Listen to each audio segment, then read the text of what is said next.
ఈ ప్రకాశం జిల్లాలో రిజర్వ్డ్ నియోజకవర్గం అయినటువంటి కొండేపి నియోజకవర్గంలో కొండేపి మండలంలో ఇలవర అంటే నేతివారిపాలెం అనేటటువంటి ఒక గ్రామం ఉంటే ఈ గ్రామంలో అన్నవరపు వీరాంజనేయులు అనేటువంటి దళితుడు ఎస్సీ మాలకులానికి చెందినటువంటి వ్యక్తి. ఈయన వయసు 35-36 సంవత్సరాలు ఉంటాయి. అయితే గతంలో ఇతను ఒక 10-15 సంవత్సరాల నుంచి యాక్టివ్గా పొలిటికల్లో కాకుండా దళిత సంఘాలతో అనుబంధంగా ఏదో చిన్న చిన్న పనులు మా గ్రామానికి చెందినటువంటి దళితులకు చేయిస్తూ తిరుగుతూ ఉంటాడు. గతంలో వైసీపీ పార్టీ అధికారంలో ఉన్నప్పుడు కొంతమంది ఈ గ్రామంలో వాస్తవంగా రెడ్డి గారు ఉండరు, అగ్రకులాల వారు అందరూ చౌదరి కులానికి చెందినటువంటి కమ్మలు మాత్రమే ఉంటారు. అయితే ఇక్కడ ఈ దళిత సంఘాలతో అనుబంధాన్ని ఏర్పరచుకొని చిన్న చిన్న పనులు దళితులకు సంబంధించిన పనులన్నీ జిల్లా వ్యాప్తంగా అక్కడక్కడ తిరిగి పనులు చేసుకుంటూ ఉంటాడు. వైఎస్ఆర్సీపీ పార్టీ అధికారంలో ఉన్నప్పుడు ఆ మండలంలో ఆ గ్రామంలో కొంతమంది నాయకులు ఇతను చేసేటటువంటి పనులు జీర్ణించుకోలేక గతంలో అతన్ని దీనికి సంబంధించినటువంటి వీడియోలు కూడా కొట్టడం జరిగింది. గతంలో ఎస్పీ గారిని ఆశ్రయించి డిఎస్పీ గారిని ఆశ్రయించి మరి పోలీస్ స్టేషన్ ముందు కూడా ముట్టడి చేయడానికి ప్రయత్నం చేయడం జరిగింది. వాళ్ళ గ్రామంలో ఉన్నటువంటి రచ్చబండ మీద కూర్చుంటే ఇతను ఆ గ్రామస్తులైనటువంటి అగ్రకులాల వారు నెట్టి తోసేసి నువ్వు కులం తక్కువ వాడు, మాలవాడు, దళితుడు, ఇక్కడ కూర్చోటానికి లేదని చెప్పి దూషించి దుర్భాషలాడి నెట్టడం జరిగింది. దీనికి సంబంధించినటువంటి చాలా వ్యవహారం జరిగింది. అయితే సుమారుగా సంవత్సరంన్నర నుంచి ఈ కుర్రోడు ఏం చేస్తున్నాడంటే ప్రకాశం జిల్లా కలెక్టర్ గారిని, ఎస్పీ గారిని, వారి పోలీస్ అధికారులందరినీ కలుస్తున్నారు. నన్ను ఈ విధంగా రచ్చబండ మీద నుంచి తోసేయటం జరిగింది, కొట్టడం జరిగింది, కులం పేరుతో దూషించడం జరిగింది, దుర్భాషలాడటం జరిగింది, ఎవరు పట్టించుకోవట్లేదని చెప్పి జరిగింది. అయితే ఇది ఇలా ఉంటే ఒక నెల కిందట మళ్ళీ నన్ను ఆశ్రయిస్తే నేను ఎస్పీ గారితో మాట్లాడి ఆ తర్వాత దీనికి సంబంధించినటువంటి సిఐ కొండేపి సిఐతో మాట్లాడి చేస్తే ఇది ఇతను స్పందన నుంచి ఈ పిటిషన్ వెళ్ళడం జరిగింది. ఒక వారం రోజుల క్రితం వాళ్ళ గ్రామంలో గాంధీ విగ్రహం వివాదంలో గ్రామంలో వెత్తిన మరి అలసటి ఎగిసిపడుతుంటే ఈ గ్రామానికి, అది చిన్న గ్రామం, ఈ గ్రామంలో ఏంటి గోల ఘర్షణ అని చెప్పి గ్రామస్తులందరూ అక్కడ చేరటం జరిగింది. గ్రామస్తులందరూ చేరినటువంటి నేపథ్యంలో ఇతను కూడా మరి అక్కడికి వెళ్ళటం జరిగింది. ఇక్కడ జరుగుతున్నటువంటి ఘర్షణ ఏంటంటే గాంధీ విగ్రహం దగ్గర అగ్రకులాల వారికి 2 గ్రూపులలో, తెలుగుదేశం గ్రూప్ ఒకటి, వైసీపీ గ్రూప్ ఒకటి, వాళ్ళకి ఘర్షణ పడుతున్నటువంటి నేపథ్యంలో ఇతను అక్కడ కనపడ్డాడు. కనపడితే ఈ నా కొడుకు మా మీద పిటిషన్లు కలెక్టర్ గారికి, ఎస్పీ గారికి మరి స్పందనలో వేసి మమ్మల్ని కొందరు చేస్తున్నారని చెప్పి ఇక్కడ ఈ ఘర్షణ పక్కదారి పట్టించి ఈడు కనపడేళ్ళకి వీడి మీద మీరు ఈ వీడియోలో క్లుప్తంగా చూడొచ్చు ఏ విధంగా వీడి మీద నెడతా కులం పేరుతో దూషించి దుర్భాషలాడి గందరగోళం చేశారో. వీళ్ళు సుమారుగా 8 మంది, డివిసీను, మన్యం సింగయ్య, రాయపాటి బ్యాచ్, ఆ తర్వాత తుళ్ళూరి నర్సయ్య, ఈ విధంగా 8 మంది పేర్లు రాసి ఇతను సంబంధిత పోలీస్ స్టేషన్లో, కొండేపి పోలీస్ స్టేషన్లో ఫిర్యాదు ఇస్తే కొండేపి ఎస్ఐ గారు ఈ ఫిర్యాదు తీసుకోవాలి. తర్వాత నన్ను ఆశ్రయిస్తే నేను దీన్ని రిజిస్టర్ పోస్ట్ ద్వారా కొండేపి పోలీస్ స్టేషన్కి పంపడం జరిగింది. రిజిస్టర్ పోస్ట్ పంపి వారం రోజులు అవుతుంటే ఎస్ఐ ఇంతవరకు స్పందించాల. దీని మీదట ఈరోజు ఎస్పీ గారిని కలుస్తాం. ఆ తర్వాత ఈ ప్రకాశం జిల్లా జడ్జి గారికి మెయిల్ ద్వారా పంపడం జరిగింది. ఏమంటే దీనికి సంబంధించినటువంటి ఆధారాలు క్లుప్తంగా ఉన్నాయి, వీడియో క్లిప్పింగు ఇవన్నీ, వాట్ ఈజ్ వాట్ అని ఇవన్నీ జడ్జి గారికి కూడా పంపాం. ఈ కొండేపి ఎస్ఐ ఎందుకు పట్టించుకోవట్లేదో అర్థం కావట్లేదు. దళితుడి మీద దాడి చేస్తే, దుర్భాషలాడితే, దూషిస్తే, నెడితే, కొడితే మాకు చేయాల్సిన మా చట్టం 89 యాక్ట్ ప్రకారం ఖచ్చితంగా నువ్వు అట్రాసిటీ కేసు కట్టాలా.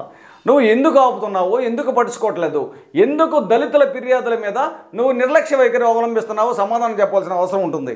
కాబట్టి ఈరోజు ఎస్పీ గారిని కలిసి రేపో లేదా ఎల్లుండు మరి కొండేపి పోలీస్ స్టేషన్కి ముట్టడించి ఇక్కడ ఈ జరిగినటువంటి వీడియోను ప్రజలకు తెలియజేసి, మీడియా ద్వారా పై అధికారులకు తెలియజేసి వీరి మీద, మా అన్నవరపు మరి వీరాంజనేయుల మీద దాడి చేసినటువంటి వారందరి మీద ఎస్సీ ఎస్టీ అత్యాచార నిరోధక చట్టం కింద కేసు బనాయించాలని, వీరితోటి ఇతనికి ప్రాణహాని ఉంది కాబట్టి పోలీసులు రక్షణ కల్పించే విధంగా చేస్తాము, న్యాయ పోరాటం చేస్తాం. కాబట్టి ఈ కుర్రవాడికి న్యాయం జరిగేంత వరకు మాల మహానాడు తరపున ఇతనికి అండగా ఉంటానని ఆంధ్రప్రదేశ్ రాష్ట్ర మాల మహానాడు తరపున తెలియజేస్తున్నాను. అయితే ఇప్పుడు ఈ కొండేపి ఎస్ఐ గారిని ఫోన్ లైవ్లోకి తీసుకొని మాట్లాడేటటువంటి ప్రయత్నం చేయబోతున్నాం. ఫోను లిఫ్ట్ చేస్తే మాట్లాడతా.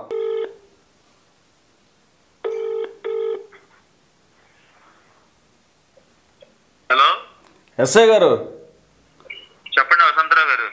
బాగున్నారా? బాగున్నారా? బాగున్నామండి. ఇప్పుడు ఈ అన్నవరపు వీరాంజనేయులని నేతివారిపాలెం ఒక ఫిర్యాదు వచ్చింది మీకు. అదేం స్పందించలేదు ఎందుకు? అది వీడియో క్లిప్పింగ్లు ఉన్నాయి, అన్ని ఆధారాలు ఉన్నాయి దాంట్లో. ఏ వీడియో క్లిప్పింగ్, ఏం ఆధారాలు ఉన్నాయి? మీకు పంపాం కదా, సీడీ ఫైల్ తీసి పంపాము. ఆ తర్వాత నేను వాట్సాప్లో పెట్టడం జరిగింది. అదంతా నేను ఎంక్వైరీ చేశాను. ఆ రోజు గాంధీ బొమ్మ పెట్టుకునేటప్పుడు వాళ్ళు వీళ్ళు ఏదో మాట్లాడుకుంటుంటారు. అసలు అన్నవరపు వీరాంజనేయులకు అసలు ఏం పని ఆడికి? అవును, ఊరంతా వెళ్ళారు కాబట్టి అన్నవరపు వీరాంజనేయులు అడిగాను. ఊరంతా వెళ్ళాల్సిన పని ఉంది, అసలు వీరాంజనేయులకి ఏం పని కాదు. ఊరు అది వాళ్ళ ఊరు. వీరాంజనేయులు గతంలో కూడా సేమ్ అదే పెట్టాడు అతని మీద. ఇప్పటి నుంచి కాదు, ఏదనంటే మీ దగ్గర నుంచి లెటర్ తీసుకొస్తారు. అది కరెక్ట్ కాదు. ఏది కరెక్ట్? ఇప్పుడు అది జరిగింది కరెక్టేనా? కరెక్ట్ కాదు. అది జరిగిన సిచ్యువేషన్ ఆధారం వీడియో ఉంది కదా. ఏముంది వీడియో? మీరు వచ్చారు సీన్ లోకి, సిచ్యువేషన్ లో మీరున్నారా? ఉన్నా. ఎక్కడున్నారు మీరు ఆ నైట్? ఆ నైట్ ఉన్నారా మీరు? ఎక్కడ ఉండేది? మీరు ఆ నైట్ ఎక్కడున్నారంటున్నా? నేనున్నాను అంటారా? కొండేపిలో ఉన్నాను, నేనే కదా వెళ్ళింది. అవునయ్యా, ఇప్పుడు నేనే కదా వెళ్ళింది, నేతివారిపాలెం వెళ్ళింది నేనే కదా. ఈ వీడియో వచ్చింది కదా మాకు. అదంతా కాదులే వసంతరావు గారు, అతను ఏదో చెప్పాడని చెప్పేసి మీరు అట్లా చేయడం కరెక్ట్ కాదు. కనీసం పిలిచి అయినా మీరు విచారణ జరిపించారా? ఎవరిని? వాళ్ళని కానీ వీళ్ళని కానీ, ఇరు వర్గాలని జరిపించలా? పిలిపించానుగా. పిలిపించారా? నేతివారిపాలెం సీన్ వచ్చాడు. అదేం లేదులేండి సార్, గతంలో కూడా ఇట్లా పెట్టాడు ఆంజనేయులకి నేను చెప్తాలేండి సార్. గతంలో పెట్టిని మేము సిఐ గారికి చెప్తే సిఐ గారు చెప్పాడు మాకేమన్నంటే ఇది ఫాల్స్ కేసులే అన్నాడు. సరే, ఫాల్స్ కేసులు అయితే ఒక గ్రామంలో మనకి కూడా అంతే వసంతరావు గారు. నేను చెబుతున్నాను కదా, ఇది కూడా అదే. అయినా కానీ మీరు చెప్పారు కదా, నేను పిలిచి వెరిఫై చేస్తాలే. సరే, అయితే నేను ఈరోజు ఎస్పీ గారిని కలిసి తర్వాత రేపు చెప్తాం మీకు. కలిసి ఈ వీడియోలు ఇవన్నీ ఉన్నాయి కదా, జడ్జి గారికి కూడా పంపాను నేను. మీరు ఎందుకు మా దళితుల కేసుల మీద నిర్లక్ష్య వైఖరి ఫిర్యాదు మీద చేస్తున్నారో చెప్తా ఈరోజు. అట్లాగే చూశారుగా. ఇప్పుడు మాట్లాడినటువంటి వ్యక్తి ఈ కొండేపి ఎస్ఐ ప్రేమ్ కుమార్. ఇతను ఒక బీసీ సామాజిక వర్గానికి చెందినటువంటి వ్యక్తి. ఎంత దురుసుగా, ఎంత లెక్కలేనితనంగా, నెగ్లిజెన్సీగా మాట్లాడుతున్నాడో వాస్తవంగా గమనించండి. ఈ కొండేపి ప్రాంతంలో మాకిక్కడ అన్యాయం జరుగుతుంది, న్యాయం జరగట్లేదు అని చెప్పి కొంతమంది మా దళిత సోదరులు ఎస్పీ స్పందనలో ఫిర్యాదులు ఇచ్చే ఎస్పీ గారిని కలిస్తే, ఎస్పీ గారు కొండేపి ఎస్ఐ గారికి రాస్తే, కొండేపి ఎస్ఐ గారు వీరిని వెంటనే పిలిపించి ఒక 2 కానిస్టేబుల్ పంపించి వాళ్ళని తీసుకొచ్చి సంతకాలు పెట్టించి పరిష్కారం చేసినట్లుగా బెదిరించి భయభ్రాంతులకు గురి చేస్తుంటాడు మా దళితుల్ని. దళితుల ఫిర్యాదులంటే ఈయనకి అలింగాని కోపం, అంటే అసహ్యం. వాస్తవంగా ఒక సామెత ఉంది, నేను మొన్న కూడా వీడియోలో మాట్లాడడం జరిగింది.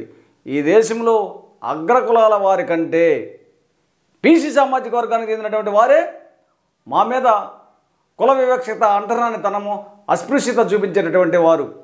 దీనికి నిదర్శనంగా ఈ కొండేపి ఎస్ఐ ప్రేమ్ కుమార్ ఎంత నిర్లక్ష్యంగా, ఎంత విడ్డూరంగా మాట్లాడుతున్నాడో సమాధానం కూడా మీరు ఈ వీడియోలో చూసే ఉండొచ్చు. కాబట్టి ఈయన చేసేటటువంటి కార్యక్రమం ఇక్కడ ఈ కొండేపి ప్రాంతంలో పేకాట శిబిరాలను కూడా ఎక్కువగా ప్రోత్సహించు నెలమావుళ్ళు కూడా వాళ్ళ దగ్గర ఇతను తీసుకుంటున్నాడు. దీనికి సంబంధించినటువంటి ఆధారాలు కూడా నా దగ్గర ఉన్నాయి. దీని మీదట అన్నీ మా దళితురాల్లో కొంతమంది నాకు ఫిర్యాదు చేయడం కూడా జరిగింది. ఈ దళితురాల్లో మాకు న్యాయం జరగట్లేదు ఇక్కడ అని చెప్పి ఎస్పీ స్పందనకు పోయిన వాళ్ళని కూడా బుకాయించి గందరగోళం చేసినటువంటి వారిని ఈ యొక్క పేకాట శిబిరాల్లో ప్రోత్సహిస్తున్నటువంటి దాన్ని మొత్తాన్ని సాక్ష్యాధారాలతోటి పై అధికారులకు తెలియజేసి ఈ ఎస్ఐ గారి మీద నెగ్లిజెన్సీ యాక్ట్ పూర్వ ప్రకారం, అలాగే మాకున్నటువంటి చట్టం మా యొక్క దళితులను ఇబ్బంది పెడుతున్నారు కాబట్టి అట్రాసిటీ కేసు వచ్చేటట్టుగా చర్యలు తీసుకుంటామని మాలమోహన్ తరపున తెలియజేస్తున్నాను.